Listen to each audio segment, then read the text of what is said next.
America এবং doctor Yunus, বিশেষ করে ডোনাল্ড ট্রাম্প এবং ডক্টর ইউনুস, ট্রাম্প ক্ষমতায় বসার আগেও এবং বসার পরেও বিভিন্ন রকম বক্তব্য বাংলাদেশ নিয়ে দিয়েছেন। ইভেন ডক্টর ইউনুসের এবং ট্রাম্পের মধ্যে একটা আন্তর্জাতিক লেভেলের হালকা হালকা শত্রুতা আছে।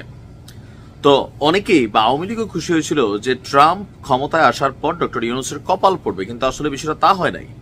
আবার ট্রাম্প হচ্ছে একজন ব্যবসায়িক মানুষ, যেহেতু তিনি প্রেসিডেন্ট, সো তিনি চাচ্ছেন ওই কাজগুলা করতে, ধমক টমক দিয়ে ট্যাক্স টুক্স বাড়াইয়া ধরেন আমেরিকার প্রায়োরিটি এটা যেন সবসময় থাকে, এমনকি বিশ্বমণ্ডলে নিজের মোরল পানাও ঠিক রাখার জন্য।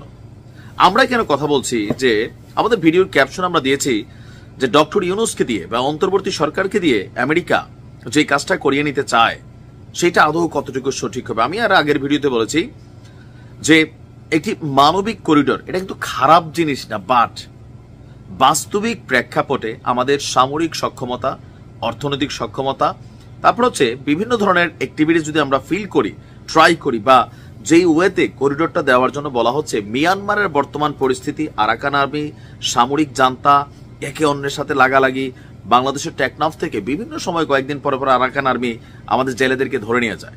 এখন এই যে মানবিক করিডোরটা দিলে এটা আরাকান আর্মি এবং সামরিক জান্তা তাদের মধ্যে একটা সংঘর্ষের মিডল পয়েন্ট হয়ে বসবে বাংলাদেশ। দ্যাটস ওয়াই এইটার পক্ষে আপনি দেখেন বিএনপি, অনেকে বলবেন যে পলিটিক্যাল পয়েন্ট অফ ভিউতে না, আপনি অন্যান্য দলগুলোকে দেখেন, হেফাজত ইসলাম দেখেন, তারপর নাহিদ ইসলামও কিন্তু বক্তব্য দিয়েছে ঘুরে পেঁচাইয়া, বাট সবাই কিন্তু এই কথাটা বলছে যে পৃথিবীর ইতিহাসে যেই সকল রাষ্ট্রগুলো দিয়ে মানবিক করিডোরের ইস্যুটা চলে আসে, সেই রাষ্ট্রগুলো চাক বা না চাক একটা সময় তারা সংঘাতের জায়গা বা ক্ষেত্র হিসাবে কিন্তু নিজেদেরকে নিজেরা বিলিয়ে দেয়। মানে এই দেশগুলোর এই করিডোরের মধ্যেও এখানে আক্রমণের ইস্যু চলে আসে। তো বাংলাদেশ আজকের দিনে মিয়ানমারকে মোকাবেলা করার মতন সক্ষমতা নাই, এটা অনেকেই জানেন না। সামরিক সক্ষমতায় মিয়ানমার থেকে আমরা অনেক পিছনে। আবার মিয়ানমারের এই সামরিক শক্তিকে চ্যালেঞ্জ করে টিকে আছে মাঠে কে? Arakan Army. এখন আমেরিকা, আমরা জাতিসংঘের কথার ফাঁক দিয়ে আবার সামনে আসলো কি, গতকালকে লিবারেল ডেমোক্রেটিক পার্টি এলডিপির মহাসচিব এবং সাবেক প্রতিমন্ত্রী মুক্তিযোদ্ধা ডক্টর রেদওয়ান আহমেদ বলছেন যে গত কয়েকদিন আগে পররাষ্ট্র সচিব বলছিলেন পার্বত্য চট্টগ্রাম অঞ্চলে রাখাইনদের সহযোগিতা করার জন্য জাতিসংঘ এবং আমেরিকা থেকে অনুরোধ করেছে। আমেরিকা অনুরোধ করেছে কেন? আমেরিকা কি মিয়ানমারকে ঝুঁকাইতে পারে না? কিন্তু আপনি দেখছেন আমেরিকা এই ব্যাপারে ইন্টারেস্টেড না কেন বাবা? আমেরিকা কি ভারতরে বলতে পারে না আমেরিকার কাছে আর অন্য কোনো রাস্তা নাই? আছে, কিন্তু তারপরে কেন বাংলাদেশ? এটার পিছনেও বহুত কাহিনী আছে যে বাংলাদেশকে অনাকাঙ্ক্ষিত একটা যুদ্ধের দিকে ঠেলে দেওয়ার পরিকল্পনাও আমেরিকার থাকতে পারে, যে আমরা এই করিডোরটা দিলাম, মিয়ানমারের সামরিক জান্তা সরকার আমাদের উপর খেপা বসলো, তারপরে আমেরিকা এসে সেই সেন্ট মার্টিন মানে ঘুরাফিরা এই জায়গাটা কিন্তু একটা রেড জোনে থাকে, পরে নিরাপত্তার খাতিরে এখানে একটা সামরিক ঘাঁটি, নৌঘাটিও গড়তে পারে। অস্বাভাবিক কিন্তু কিচ্ছু না, কারণ তখন সিচুয়েশন খারাপ হলে, যখন আমরা দেখবো আমাদেরকে মিয়ানমার মাইর শুরু করছে, তখন আমরা কি করবো? তখন আমরা আমেরিকার দিকে জাতিসংঘের তো বেল নাই। দেখেন জাতিসংঘের অরিজিনালি সাহায্য দান সদগা তাও এগুলা কার টাকায় হয়?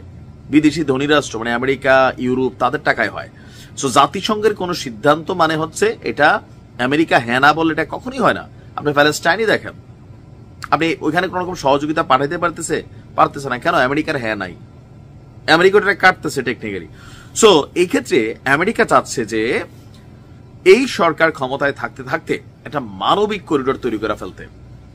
পরবর্তী সরকার আসলে এই মানবিক করিডোর কিন্তু দিবে না, মানে বিএনপি দিবে না। আপনি যদি জনাব তারেক রহমানের বক্তব্য দেখেন বা আরো যারা বিএনপির ঊর্ধ্বতন নেতারা আছেন, তারা যেভাবে এটার ভালো মন্দ নানান দিক প্রতিদিন তারা বিশ্লেষণ করছেন, আপনি অন্যান্য যে দলগুলো আছে, সো ওইখান থেকে একটা মেসেজ ক্লিয়ার যে আওয়ামী লীগ সরকার আমার সময় অনেক কিছু আমেরিকা কিন্তু পায় নাই।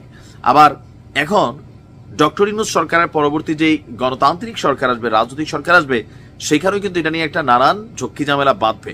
সো আমেরিকা মনে করছে এটাই সবচেয়ে সেফেস্ট টাইম এবং ক্যারেক্টার যে হ্যাঁ ডক্টর মোহাম্মদ ইউনূস তিনি হয়তো আমেরিকার সাথে সুসম্পর্ক রাখার জন্য, প্লাস শান্তিতে নোবেল পাইছেন ভাই, ওই যে একটা জায়গা তো আটকাই ফেলছেন, তো সে শান্তিতে নোবেলের মান রাখার জন্য তিনি হয়তো একটা ভূমিকা নেবেন, অলরেডি নিয়ে ফেলছিলেন। কিন্তু এখন আবার এটা নিয়ে আমাদের সরকারের মধ্যে বক্তব্য পাল্টাপাল্টি আছে, প্রেস সচিবের বক্তব্য, আমাদের পররাষ্ট্র বা যিনি আছেন উপদেষ্টা ওনার বক্তব্য কিন্তু আছে উল্টাপাল্টা। এর মধ্যে গতকালকে আবার প্রেস সচিব তিনি চাচ্ছেন যে না কোনো না কোনোভাবেই মানবিক করিডোর আমরা দেই, তিনি আমাদেরকে ভালো মন্দ বুঝাচ্ছেন দুই দেশের সম্মতি থাকতে হবে, মিয়ানমারের বাংলাদেশ তাদের স্বার্থ। ভাই কেন এত স্বার্থমার্থ বাদ দেন না? দরকার কি আমাদের এই অহৈতুক জিনিসের জন্য? এখন এটার পক্ষে একটা বক্তব্য আমাদের প্রেস সচিব তিনি দিচ্ছেন। আমরা যারা আমজনতা আছে আমরা কি একবারই কিচ্ছু বুঝি না? আপনারা চেয়ারে বসছেন, আপনারা সব বুঝে ফেলতেছেন। আমেরিকা নিজেদের স্বার্থ আদায় করার জন্য নানান কৌশল অ্যাক্টিভিটিস চালায়। তা আমার কাছে মনে হচ্ছে যে এটাও একটা অ্যাক্টিভিটিস, যে জাতিসংঘ এবং আমেরিকা অনুরোধ করছে একটা মানবিক করিডোর দিতে। এই সরকার সকল রাজনৈতিক দলগুলোর সম্মতি ছাড়া কোনো মানবিক করিডোর দেওয়ার এখতিয়ার নেই। প্রত্যেকটা রাজনৈতিক দল কিন্তু এই কথা বলছে যে আপনাদেরকে চেয়ারে বসানো হয়েছে, আপনার দেশের ভেতরে সংস্কার করেন, ওইগুলো আপনাদের এখতিয়ারে যাওয়ার বিষয় না। বাট আমেরিকা তারা পিছু ছাড়বে না, হয়তো আরো নতুন পরাটরা দিবে, ঝামেলাও তৈরি করতে পারে, অস্বাভাবিক কিছু না। দেখা যাক কি হয়। ভালো থাকুন।